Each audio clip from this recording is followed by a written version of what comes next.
Welcome students, তোমাদের সকলকে স্বাগত আমার চ্যানেল ইংলিশ বাই পুলকনাথ।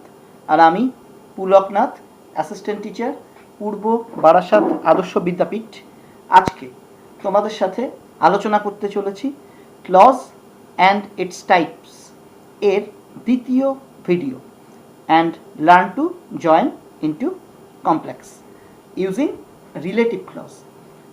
প্রথম ভিডিওতে আমি ক্লজ আর তার টাইপ নিয়ে আলোচনা করেছি এবং কিভাবে আমরা নমিনাল ক্লজের সাহায্যে জয়েনিং করতে পারি সেটা শিখেছি। আর আজকে আমরা এই দ্বিতীয় ভিডিওতে শিখব কিভাবে আমরা অ্যাডজেক্টিভ ক্লজ বা রিলেটিভ ক্লজের সাহায্যে জয়েন করতে পারি। তাহলে ভিডিওতে যাওয়ার পূর্বে তোমাদেরকে অনুরোধ, তোমরা যদি আমার চ্যানেলের কন্টেন্টগুলোকে ভালো লাগে তোমাদের, তাহলে অবশ্যই আমার চ্যানেলটি সাবস্ক্রাইব করতে ভুলবে না আর পাশে থাকা বেল আইকনটিকে বাজিয়ে দেবে, যাতে করে নতুন ভিডিও আপলোড করার সাথে সাথে তোমরা নোটিফিকেশান পেতে পারো। তাহলে চলো আমরা চলে যাই আমাদের মূল আলোচনায়।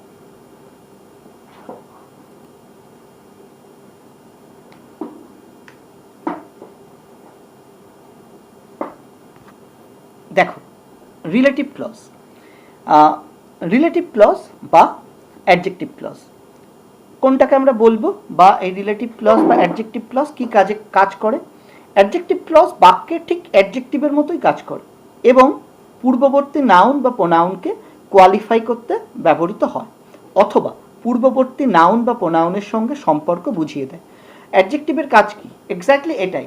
অ্যাডজেক্টিভ তার আগে বসা নাউন বা প্রোনাউনকে কোয়ালিফাই করে, অর্থাৎ সেটার ব্যাপার একটুখানি কিছু তথ্য অ্যাড করে দেয়, অথবা পূর্ববর্তী নাউন বা প্রোনাউনের সাথে সম্পর্ক বুঝিয়ে দেয়।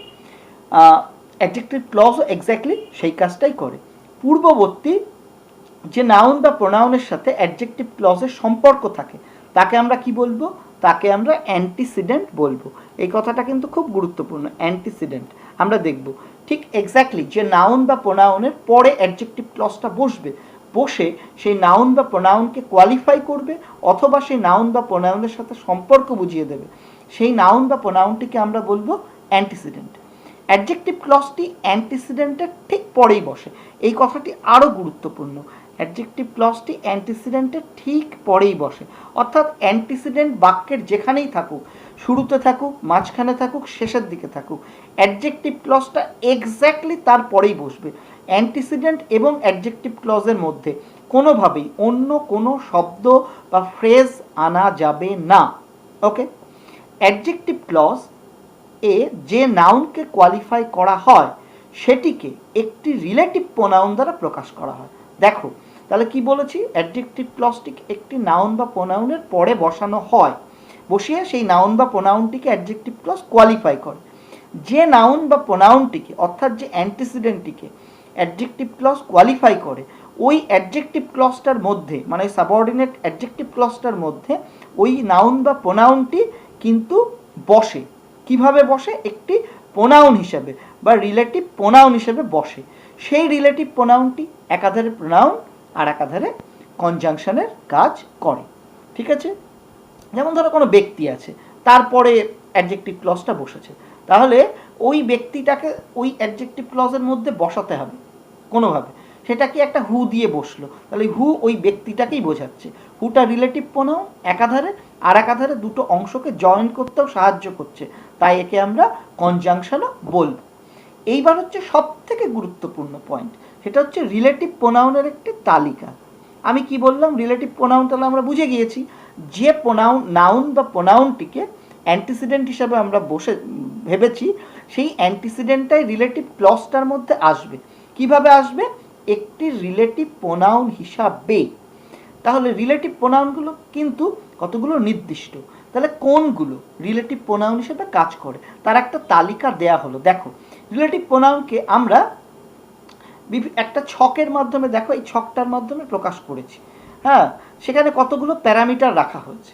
রিলেটিভ প্রোনাউনটা তোমার কেমন হতে পারে, অর্থাৎ যে অ্যান্টিসিডেন্টটা থাকবে সেই অ্যান্টিসিডেন্টটা যদি লিভিং থাকে, ঠিক আছে, লিভিং অর্থাৎ প্রাণীবাচক, তাহলে রিলেটিভ প্রোনাউনটা কেমন হবে? হয় হু হবে, নাই হুম হবে, না হলে হুজ হবে। ঠিক আছে। আর যদি যে অ্যান্টিসিডেন্টটা থাকবে সেই অ্যান্টিসিডেন্টটা অপ্রাণীবাচক হয়, নন লিভিং, তাহলে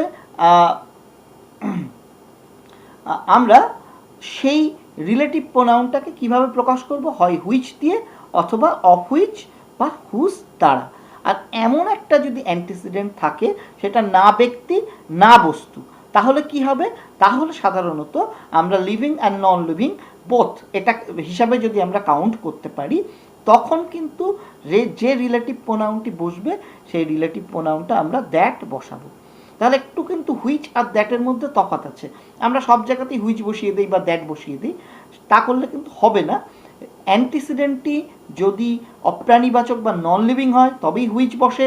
আর যদি এমন একটা হয়, ধরো কোনো জায়গার নাম বা কিছু একটা সময় এমন একটা কিছু বসালো, না লিভিং না নন লিভিং, তখন কিন্তু আমরা একমাত্র লিঙ্কার হিসেবে দ্যাট বসাই। তাহলে এবার প্রশ্ন আছে, দেখো যদি অ্যান্টিসিডেন্টটা লিভিং হয় তাহলে রিলেটিভ প্রোনাউন আমরা তিনটে বসিয়েছি, নন লিভিং হলেও তাই, আর লিভিং বা নন লিভিং বোথ হলেও দুটো জায়গা বসিয়েছি, প্রোনাউনটা একই না হয় সেখানে বাদ দিলাম। তাহলে এই যে তিনটে, তাহলে তিনটে কোনটা আমি বসাবো সেটা কিন্তু দেখতে হবে।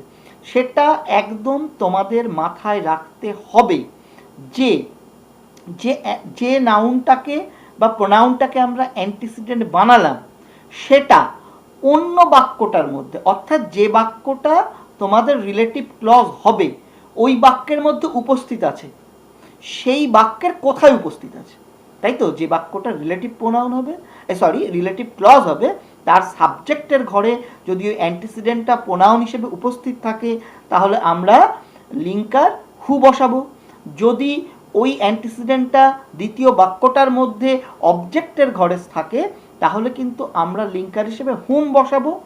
আর যদি ওই অ্যান্টিসিডেন্টটাই দ্বিতীয় বাক্যটার মধ্যে, যেটা রিলেটিভ ক্লজ হবে, পজেসিভ কেস হিসাবে উপস্থিত থাকতে পারে, মানে আমার তোমার এরকম, তখন কিন্তু আমরা লিঙ্কার হিসাবে হুজ বসাবো।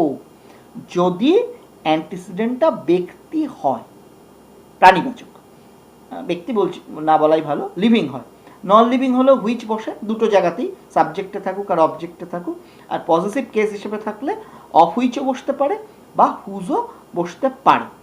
আর যদি অ্যান্টিসিডেন্ট না ব্যক্তি না বস্তু হয়, অর্থাৎ living and non living both ক্যাটাগরিকে বুঝিয়ে দিতে পারে, তাহলে আর চিন্তা নেই, যে সাবজেক্টেই থাকুক দ্বিতীয় বাক্যে আর অবজেক্টেই থাকুক, লিঙ্কার কিন্তু দ্যাট। তাহলে এই যে থিওরিটিক্যাল কথা বললাম, চলো এটা এইবার আমরা এক্সাম্পলের মাধ্যমে দেখব, তাহলে একদম ক্লিয়ার হয়ে যাবে। দেখো, তার আগে বলে দিই রিলেটিভ ক্লজ দ্বারা জয়েনিং এর নিয়ম। আমরা নাউন ক্লজের সময় বলেছিলাম জয়েনিং এর নিয়ম, সেক্ষেত্রে কি করেছিলাম, দুটো বাক্য নিয়েছিলাম, নিয়ে প্রথমেই দ্বিতীয় বাক্যটাকে ধরেছিলাম। এখানে কিন্তু আর সেই রকম বাধ্যবাধকতা নেই, আমরা প্রথম বাক্যটাও নিতে পারি, তার মধ্যে তোমার দ্বিতীয় বাক্যটা রিলেটিভ ক্লজ হিসেবে ঢুকে যেতে পারে, আবার দ্বিতীয় বাক্যটাও নিতে পারি, তার মধ্যে প্রথম বাক্যটা রিলেটিভ ক্লজ হিসেবে ঢুকে যেতে পারে। হ্যাঁ, এখানে কিন্তু কোনো বাধ্যবাধকতা নেই। তাহলে সব থেকে ইম্পর্টেন্ট বিষয় হলো যখন তোমাকে দুটো বাক্য দেওয়া হবে, when you will be given two sentences to join by into complex by using relative clause or adjective clause, the first thing you have to determine is the antecedent. সেটাই বলা হয়েছে, দেখো অ্যাডজেক্টিভ বা রিলেটিভ ক্লজ দ্বারা join করতে হলে প্রথমেই একটি অ্যান্টিসিডেন্ট বাছতে হয়। তাহলে অ্যান্টিসিডেন্ট কোন শব্দটা হবে, ইচ্ছা মতো একটা শব্দকে অ্যান্টিসিডেন্ট আমরা বানাতে পারি না। অ্যান্টিসিডেন্ট হবে সেই শব্দটি যেটি দুটো বাক্যেই আছে। আমরা অবশ্যই দেখব এমন একটা প্রোনাউন, এমন একটা নাউনকে পাবো যা দুটো বাক্যেই আছে। নাউন হিসেবেই থাকবে এমন কথা নেই, একটা বাক্যে নাউন হিসেবে আছে আর একটা বাক্যে হয়তো প্রোনাউন হিসেবে আছে, সেই কিন্তু অ্যান্টিসিডেন্ট হবে। এরকম আমরা দুটো সেটও পেয়ে যেতে পারি, অর্থাৎ একটা বাক্যে দুটো অ্যান্টিসিডেন্টের উপস্থিতিও থাকতে পারে, তো আমরা একটা ধরেই কাজ করব যেটা বেশি প্রমিনেন্ট। তাহলে কি আমরা বুঝে গেছি অ্যান্টিসিডেন্ট কোন শব্দটি হবে, এটা খুব গুরুত্বপূর্ণ। অ্যান্টিসিডেন্ট সেই শব্দটি হবে যেটি দুটো বাক্যেই আছে, অর্থাৎ যেটা কমন শব্দ, কমন ওয়ার্ড, সেটাই কিন্তু অ্যান্টিসিডেন্ট হবে। তাহলে আমরা অ্যান্টিসিডেন্ট বুঝে গেলাম, দুটো বাক্য দিয়েছে, দেখলাম একটা শব্দ মানে একটা নাউন দুটো বাক্যেই আছে, একটাই নাউন হিসেবে আছে আর একটাই প্রোনাউন হিসেবে আছে। তাহলে ঠিক আছে, ওই যেটা নাউন হিসেবে আছে ওই শব্দ কমন, ওই শব্দটাই অ্যান্টিসিডেন্ট হবে, একটা স্টেপ গেল। তাহলে দ্বিতীয় স্টেপ কি, এইবার আমাকে ডিটারমাইন করতে হবে যাকে আমি অ্যান্টিসিডেন্ট করলাম সে ব্যক্তি না বস্তু না না ব্যক্তি না বস্তু, এবং সেই অনুযায়ী আমাদের লিঙ্কার ঠিক করতে হবে। তাহলে আমরা আগের স্লাইডেই দেখে এসেছি লিঙ্কারগুলো কেমন হচ্ছে। ব্যক্তি হলে হু, হুম, হুজ, বস্তু হলে কি হুইচ, হুইচ, অফ হুইচ বা হুজ, আর না ব্যক্তি না বস্তু হলে কি দেখেছিলাম দ্যাট। তাহলে বুঝে গেছি প্রথম অ্যান্টিসিডেন্ট ডিটারমাইন করলাম, সেকেন্ড স্টেপ হচ্ছে to determine whether the antecedent is living or non living and you have to select the linker according to that. ওকে, এইবার থার্ড স্টেপ কি, অ্যান্টিসিডেন্টের ঠিক পরে অন্য বাক্যটিকে লিঙ্কার সহযোগে বসাতে হয়। তাহলে আমরা কি করব, ধরো প্রথম বাক্যে আমি অ্যান্টিসিডেন্ট পেয়ে গিয়েছি, তাহলে দ্বিতীয় বাক্যটা আমার রিলেটিভ ক্লজ হবে। তাহলে ওই যে লিঙ্কারটাও আমি বেছে ফেলেছি অ্যান্টিসিডেন্ট অনুযায়ী এবং দ্বিতীয় বাক্যে ওই অ্যান্টিসিডেন্টের পজিশন অনুযায়ী, তাহলে ওই নির্ধারিত লিঙ্কারটা দ্বিতীয় বাক্যের শুরুতে বসিয়ে দেবো আমরা, বসিয়ে দ্বিতীয় বাক্যটিকে ঠিক অ্যান্টিসিডেন্টের পরে আমরা প্লেস করব। দেখো আগেই বলে দিয়েছি আমি যে শব্দটিকে অ্যান্টিসিডেন্ট করব, অর্থাৎ ধরো প্রথম বাক্যে আমি অ্যান্টিসিডেন্ট বেছে ফেলেছি দুটো কমন ওয়ার্ডের মধ্যে, সেই শব্দটি অন্য বাক্যটাকে অর্থাৎ যেটাকে আমরা রিলেটিভ ক্লজ করব তার মধ্যে কোন পজিশনে আছে, সে নমিনেটিভের ঘরে বা সাবজেক্টের ঘরে আছে, না অবজেক্টিভের ঘরে আছে, না পজেসিভ হিসেবে আছে, কোন স্থানে আছে তার উপরে লিঙ্কার নির্ভর করবে। আগের স্লাইডেই দেখে নিয়েছি প্রথম বাক্যে আমি অ্যান্টিসিডেন্ট করলাম, সেই অ্যান্টিসিডেন্ট দ্বিতীয় বাক্যে কোথায় আছে, সে অ্যান্টিসিডেন্ট ব্যক্তি দ্বিতীয় বাক্যে সাবজেক্টের ঘরে থাকলে লিঙ্কার হু, অবজেক্টের ঘরে থাকলে হুম, আর পজেসিভ হিসেবে থাকলে হুজ। আশা করি বোঝাতে পেরেছি, তাই তো? ওকে, চল এইবার আমরা দেখি কিভাবে জয়েনিং হচ্ছে। মূল জায়গাটা আমরা কিন্তু আসতে পেরেছি। দেখো, joining sentences with relative clause আমি একদম তোমাদের জন্য খুব ইজি এক্সাম্পল এনে বুঝিয়েছি যাতে তোমাদের বোঝার জায়গাটায় কোনো রকম ঘাটতি না হয়, তাই তো? দেখো দুটো বাক্য দিয়েছি, আই স দ্য ম্যান আর হি কেম হেয়ার, তাই তো? আমি লোকটাকে দেখেছিলাম আর সে এখানে এসেছিল, তাই তো? এবার দেখো তাহলে প্রথম স্টেপটা কি বলেছিলাম অ্যাডজেক্টিভ ক্লজ দিয়ে জয়েন করার, আমরা দেখব অ্যান্টিসিডেন্ট, আমরা অ্যান্টিসিডেন্ট নির্বাচিত করব। তাহলে কোন শব্দটা অ্যান্টিসিডেন্ট হবে, যে শব্দটা বা যে নাউনটা দুটো বাক্যে আছে। তাহলে দুটো বাক্যে কে আছে, দেখো এই দ্য ম্যান আছে আর হি আছে, তাই তো? ম্যান আছে আর ম্যানটাই তো হি, আমি দেখেছিলাম লোকটাকে, সে এখানে এসেছিল, তাহলে সেটা কে, সেটা তো ওই ম্যানটাই। একটাই নাউন হিসেবে আছে আর একটাই তোমার প্রোনাউন হিসেবে আছে। তাহলে আমি নির্ধারিত করে দিলাম দ্য ম্যানটাই অ্যান্টিসিডেন্ট হবে। আর এই দ্বিতীয় বাক্যটা কি হবে, রিলেটিভ ক্লজ হিসাবে তোমার পরিণত হয়ে প্রথম বাক্যে ওই দ্য ম্যান অ্যান্টিসিডেন্টের এক্স্যাক্টলি পরে বসবে। তাহলে আমরা অ্যান্টিসিডেন্ট বাছা কমপ্লিট। স্টেপ 1। স্টেপ 2 কি, অ্যান্টিসিডেন্টটা ব্যক্তি না বস্তু দেখে নিয়েছি। দ্য ম্যান বস্তু, দ্য ম্যান হচ্ছে ব্যক্তি, লিভিং, ব্যক্তি না বলাই ভালো, লিভিং। তাহলে আমরা 2 নম্বর স্টেপও দেখে নিয়েছি। তাহলে আমরা আগের স্লাইডে দেখেছি যদি অ্যান্টিসিডেন্ট যাকে করব সে ব্যক্তি হয় তাহলে লিঙ্কার কি আসতে পারে, 3টে লিঙ্কার ছিল, হু ছিল, হুম ছিল আর হুস ছিল, তাই তো? এবার কোনটা হবে, এই যে বললাম দেখতে হবে ওই দ্বিতীয় বাক্যটির মধ্যে যে বাক্যে অ্যান্টিসিডেন্টটা নেই, মানে যে বাক্যে অ্যান্টিসিডেন্ট করেছে সেটা বাদে অন্য বাক্যটাতে, সেই বাক্যটার মধ্যে ওই অ্যান্টিসিডেন্টটা কোন পজিশনে আছে। যদি নমিনেটিভ পজিশনে থাকে তাহলে কি লিঙ্কার, হু, আগের স্লাইডে বলেছি। যদি অবজেক্টিভের ঘরে থাকে তাহলে হুম, যদি পজেসিভ হিসেবে থাকে তাহলে হুজ। এখানে কোন পজিশনে আছে দেখো, হি অবশ্যই সাবজেক্টের ঘরে, অর্থাৎ এই নমিনেটিভের ঘরে আছে, তাহলে কি লিঙ্কার হবে, হু হবে। দেখো তাই বসিয়ে দিয়েছি, I saw the man who came here. বোঝা গেল? বোঝানোর সুবিধার্থে এটাকে তোমাদের একটা বক্স করে অন্য কালার করে দিয়েছি। তাহলে এই হু কেম হেয়ার এইটা তাহলে রিলেটিভ ক্লজ, এ কি করছে, এই প্রথম বাক্যে এই দ্য ম্যান এই নাউনটাকে কোয়ালিফাই করছে। আমি দেখেছিলাম কোন ম্যানটাকে, আমি দেখেছিলাম সেই ম্যানটাকে যে এখানে এসেছিল। বোঝা গেল? এই হচ্ছে বিষয়। তাহলে এইটা অবশ্যই যেহেতু সাবঅর্ডিনেট ক্লজটা তার পূর্ববর্তী বাক্যের কোনো নাউনকে কোয়ালিফাই করছে, তাহলে এটা অবশ্যই একটা অ্যাডজেক্টিভ বা রিলেটিভ ক্লজ। বোঝা গেল কেন হু? কারণ এই অ্যান্টিসিডেন্ট দ্য ম্যানটা এই দ্বিতীয় বাক্যটাতে সাবজেক্ট বা নমিনেটিভের ঘরে ছিল, তাই। ক্লিয়ার? নেক্সট এক্সাম্পল দেখো, I saw the man, you met him. দেখো দেখে মনে হচ্ছে একই রকম, কিন্তু আদতে এক নয়। আমি দেখেছিলাম লোকটাকে, তুমি সাক্ষাৎ করেছিলে তার সাথে।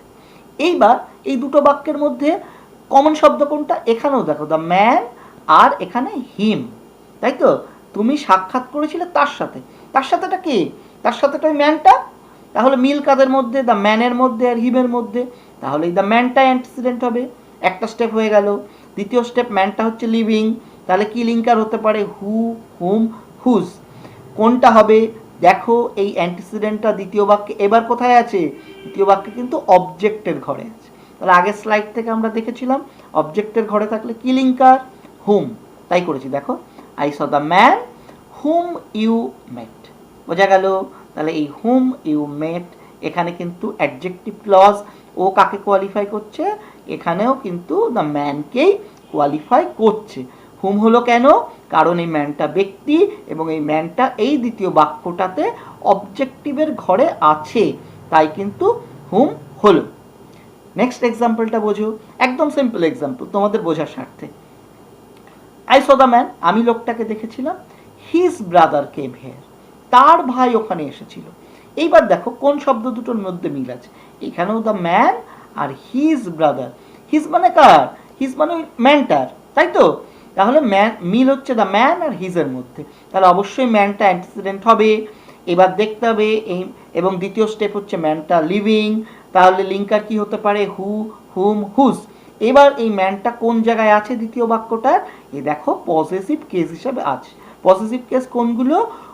ধরো হিজ, ইয়োর, মাই, আওয়ার, এরা সব পজেসিভ কেস। তাহলে হিজ ব্রাদার এই পজেসিভ কেস হিসাবে আছে। যেহেতু পজেসিভ কেস হিসাবে আছে, তাহলে আমরা কি লিঙ্কার জানি? পজেসিভ কেস হিসাবে থাকলে লিঙ্কার হুজ। তাই করেছি। দেখো, আই স দ্য ম্যান আর এই অ্যান্টিসিডেন্টটা ঠিক পরে বসিয়ে দিয়েছি, হুজ ব্রাদার কেম হেয়ার। তাহলে এই হুজ ব্রাদার কেম হেয়ার এইটা হচ্ছে অ্যাডজেক্টিভ বা রিলেটিভ ক্লজ। কাকে কোয়ালিফাই করছে? অবশ্যই দ্য ম্যান এই অ্যান্টিসিডেন্টটাকে কোয়ালিফাই করছে। বোঝা গেল? নিশ্চয়ই বোঝা গেল, তাই তো? তাহলে এইভাবে, তাহলে তিনটে জিনিসের ক্ষেত্রে আর একটা বিষয় খেয়াল করো, সেটা হচ্ছে যে অবশ্যই এই যে অ্যান্টিসিডেন্ট দ্য ম্যান আর তার ঠিক পরেই কিন্তু আমরা এই অ্যাডজেক্টিভ ক্লজটাকে এনে হাজির করেছি। কোনো অবস্থাতে at no case you are not allowed to put, to insert any word, any phrase or anything else in between the antecedent and the adjective clause or relative clause.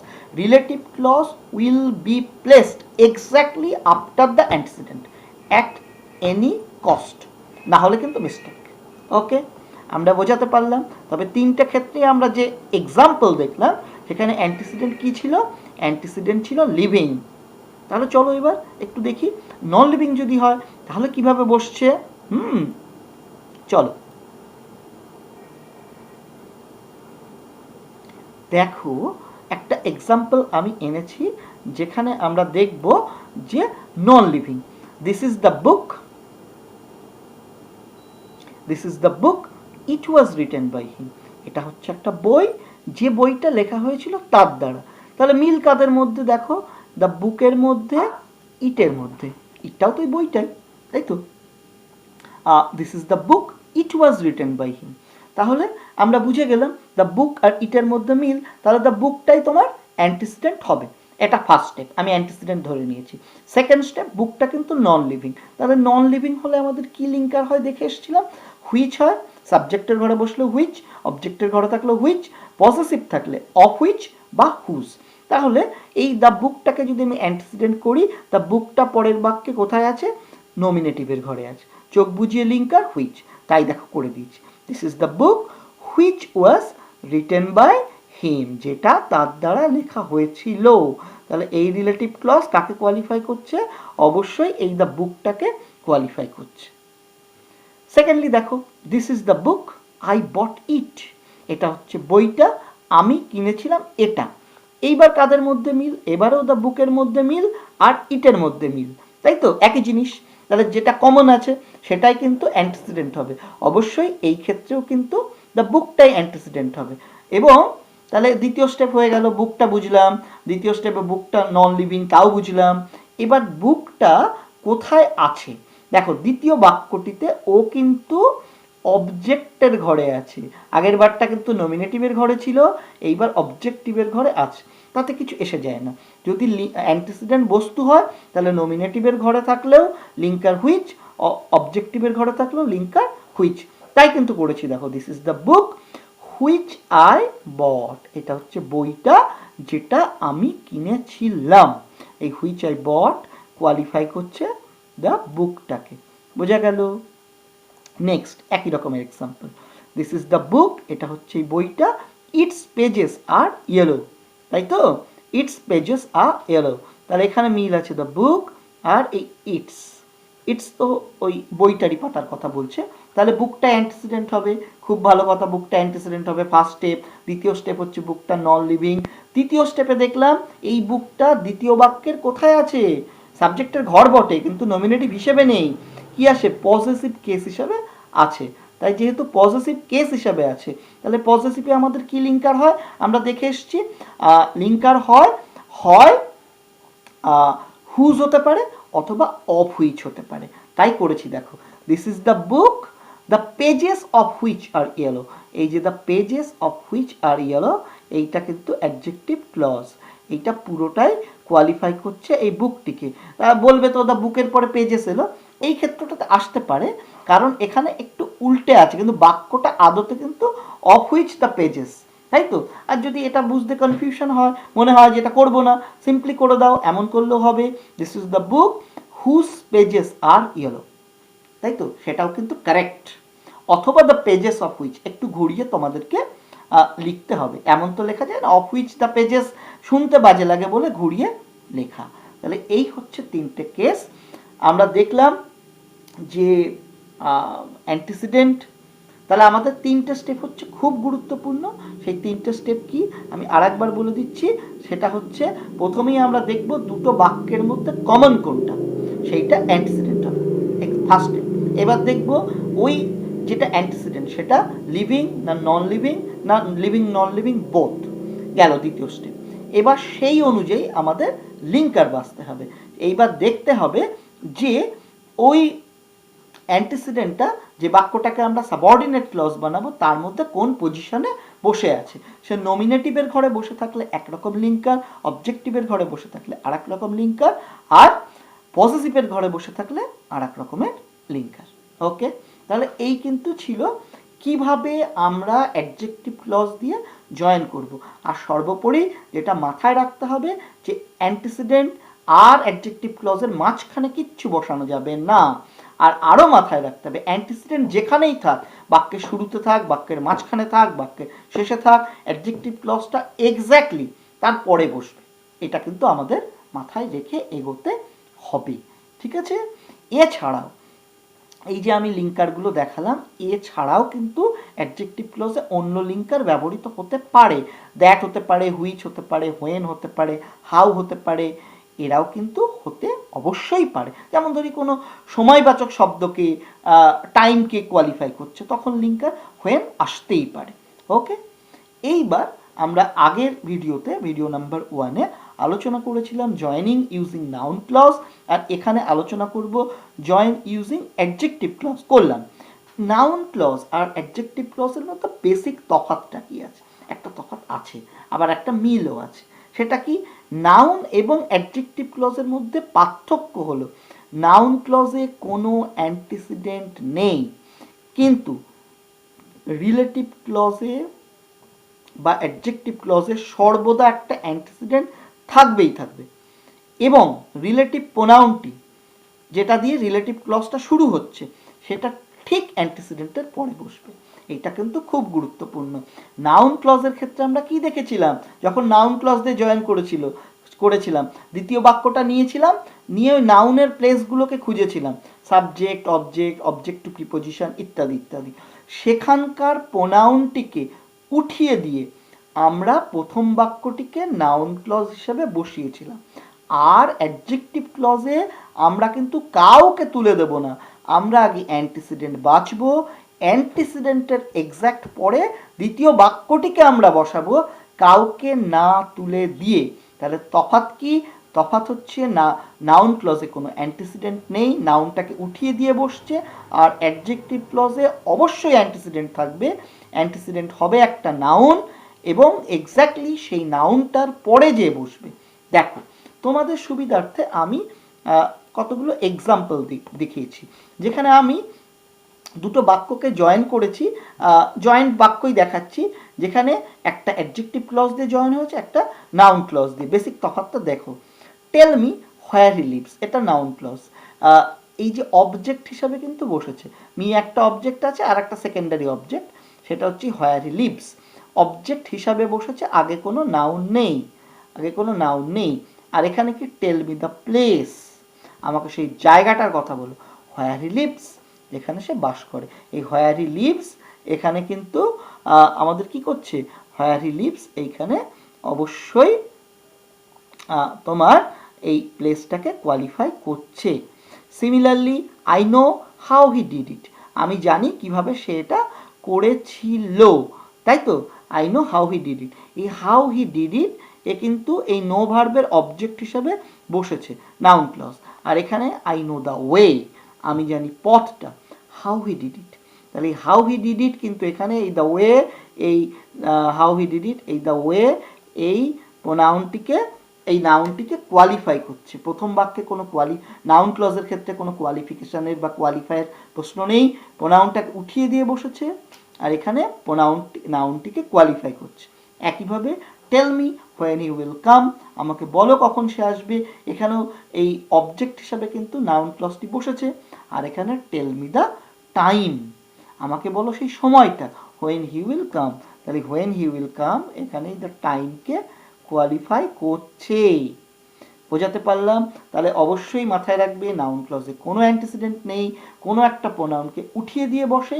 Adjective ক্লজে অতি অবশ্যই antecedent থাকবে, আর noun adjective ক্লজটি সেই অ্যান্টিসিডেন্টের exact পরে বসবে। বোঝাতে পারলাম? এই হচ্ছে কিন্তু খুব বেসিক জিনিস, একদম ইজি এক্সাম্পল এনে তোমাদেরকে কিন্তু বুঝিয়েছি।